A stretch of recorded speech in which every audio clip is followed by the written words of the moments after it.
Welcome to Evermore Love. Hey there, beautiful souls. If you're new here, welcome to Evermore Love, your cozy corner for heartfelt stories that tug at the heartstrings and remind us why love is the greatest adventure.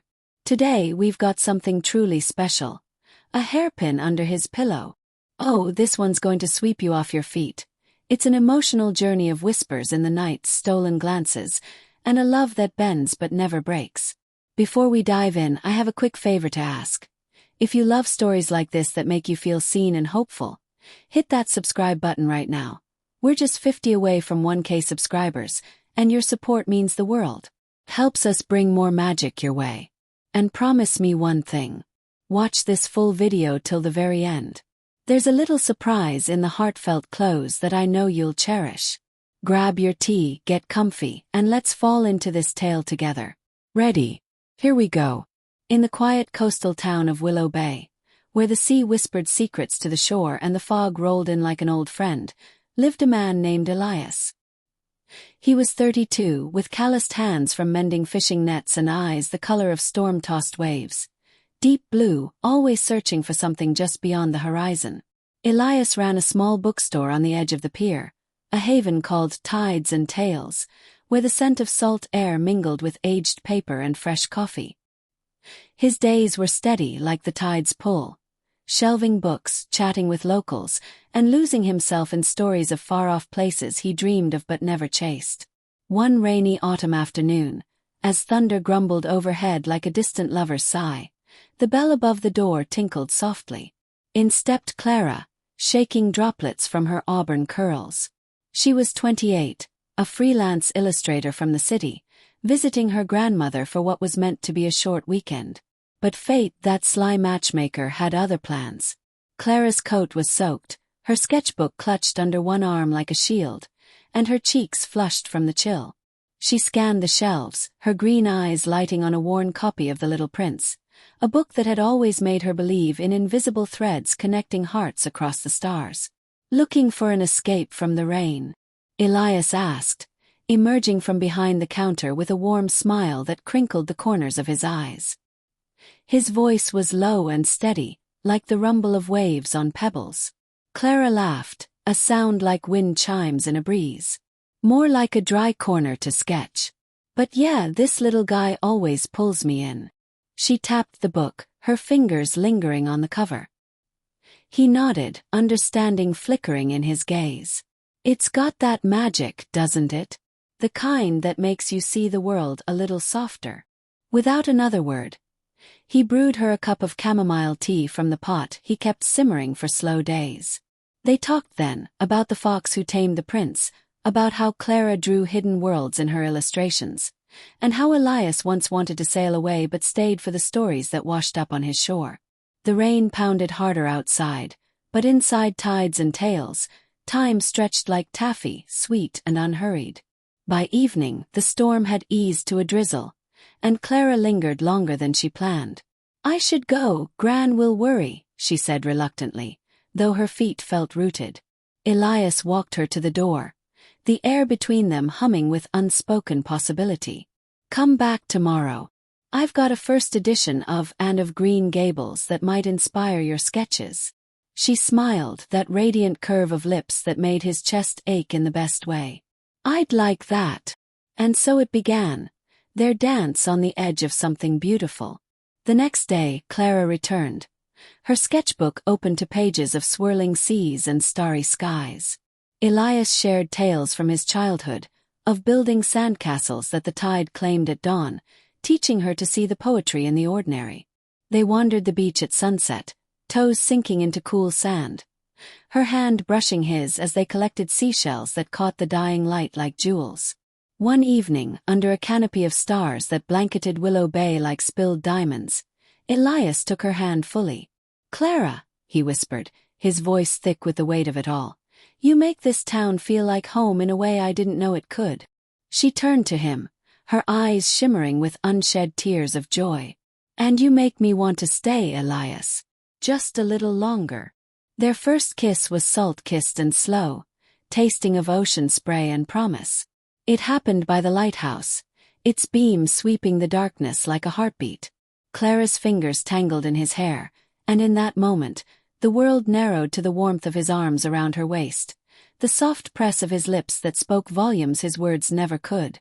Love bloomed fierce and tender, like wild roses climbing a weathered fence, thorny but worth every scratch.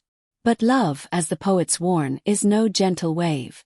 It crashes with the force of a squall. Weeks turned to months, and Clara's weekend visits stretched into a season of stolen sunrises and midnight confessions.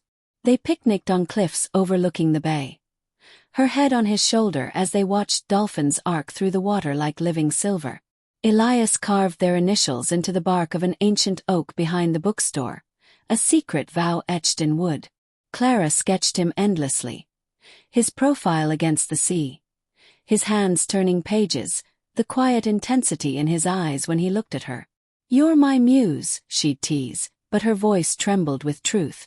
Yet shadows crept in. Clara's grandmother's health faltered, a quiet decline that pulled at Clara's heartstrings. And then came the call from the city, a dream job offer, illustrating for a prestigious children's book series. It was the kind of opportunity that whispered of stability, of a future she could build with her art. But it meant leaving Willow Bay, leaving Elias, for good. "I don't want to go," she sobbed one night in his arms, the room lit only by the glow of a single lamp. Rain lashed the windows again, mirroring the storm inside her. "This us. It's the realest thing I've ever known." Elias held her tighter, his own throat tight with unspeakable fear. "Then don't. We'll figure it out. Me, you, this little town. I can't imagine mornings without your laugh echoing through the stacks." His fingers traced the curve of her cheek, memorizing the feel of her skin, the way her breath hitched when he said her name. But deep down, he knew her dreams were as vital as the sea to a sailor. "Go, Clara. Be brilliant. And come back to me when you're ready." The morning she left was gray and heavy, the air thick with the scent of damp earth. They stood on the bookstore steps, her suitcase at her feet like an unwelcome intruder. Elias pressed a small leather-bound journal into her hands, filled with pressed flowers from their walks and notes scribbled in his neat script, "To the girl who drew me into her world." Clara, tears streaming, slipped a silver hairpin from her curls, a delicate thing shaped like a crescent moon, a gift from her mother. "Keep this," she murmured, tucking it into his palm. "So you remember the nights we tangled together." He watched her car disappear down the winding road, the hairpin clutched in his fist like a talisman. That night, alone in his bed above the bookstore, the sheets still carrying the faint jasmine of her perfume, Elias slipped the hairpin under his pillow. It was a foolish ritual perhaps, but it grounded him. Each night as he lay in the dark, his fingers would brush its cool metal, and memories flooded back. The curve of her smile in the lamplight, the way she'd hum off-key while sketching, the soft sighs she made in sleep. It became his anchor, a whisper of her in the silence, turning lonely nights into bridges to what might be. Months blurred into a haze of letters and late-night calls. Clara's packages arrived with sketches of city skylines dotted with seashells, her words aching with "I miss you" scrawled in the margins. Elias replied with pressed leaves from the oak tree, stories of customers who reminded him of her fire. But distance is a cruel thief, stealing inches from hearts until they feel miles apart. Doubts crept in like fog, her job consumed her. His bookstore struggled against online giants. One call, her voice breaking. "Elias, what if we're just a beautiful chapter? What if love isn't enough to rewrite the ending?" His heart shattered like glass underfoot. "It has to be, Clara. You're the plot twist I never saw coming, the one that makes the whole story worth reading." The breaking point came on a winter night, snow dusting Willow Bay like forgotten confetti. Elias, staring at the hairpin glinting in the moonlight, made a vow. He closed the bookstore early, drove through the storm to the city, the hairpin tucked in his coat pocket like a compass. He found her studio in a brick walk-up, light spilling golden onto the icy street. Knocking with frozen knuckles, he waited, breath clouding the air. Clara opened the door, her eyes widening in disbelief, curls tousled from a sleepless night. Elias. What how? He stepped inside, snow melting on the floor, and pulled the hairpin from his pocket. I couldn't wait for the next letter. It kept me up every night dreaming of you. Under my pillow like a secret I couldn't let go. Clara, you're not a chapter. You're the whole damn book, the one I want to read forever. She gasped, tears spilling as she took the hairpin, her fingers trembling. In that cluttered studio, surrounded by half-finished illustrations of starry seas and whispered promises, they fell into each other. His kiss was desperate, tasting of salt and snow. Her hands clutching his shirt as if he'd vanish like mist. They talked till dawn, raw, unfiltered truths about fears and futures. The job. She'd negotiate remote days. The distance. They'd bridge it with weekends by the sea. Challenges loomed, yes. Family worries, the pull of two worlds. But in each other's arms they felt unbreakable, like waves carving stone into something eternal. By spring, Clara returned to Willow Bay. Her sketchbook now alive with their shared story. Tides and tales expanded with a corner for her illustrations. And the hairpin. It stayed under Elias's pillow, a crescent moon guarding their dreams. On quiet nights, as they lay tangled in sheets scented with jasmine and salt, he'd trace its shape and whisper, "See? Love doesn't just happen. It hairpin turns you toward home." And in Willow Bay, where the sea still sang its endless lullaby, they built a life, not perfect but profoundly theirs.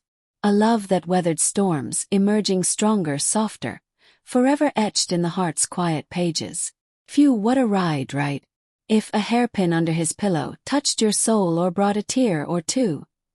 Thank you from the bottom of my heart for staying till the end. That's the kind of connection we cherish here at Evermore Love. Hit that like button if it resonated, share it with someone who needs a love boost, and don't forget, subscribe now for more emotional tales that wrap you up like a warm hug. We're family here, growing one story at a time. Until next time, keep loving fiercely. See you soon.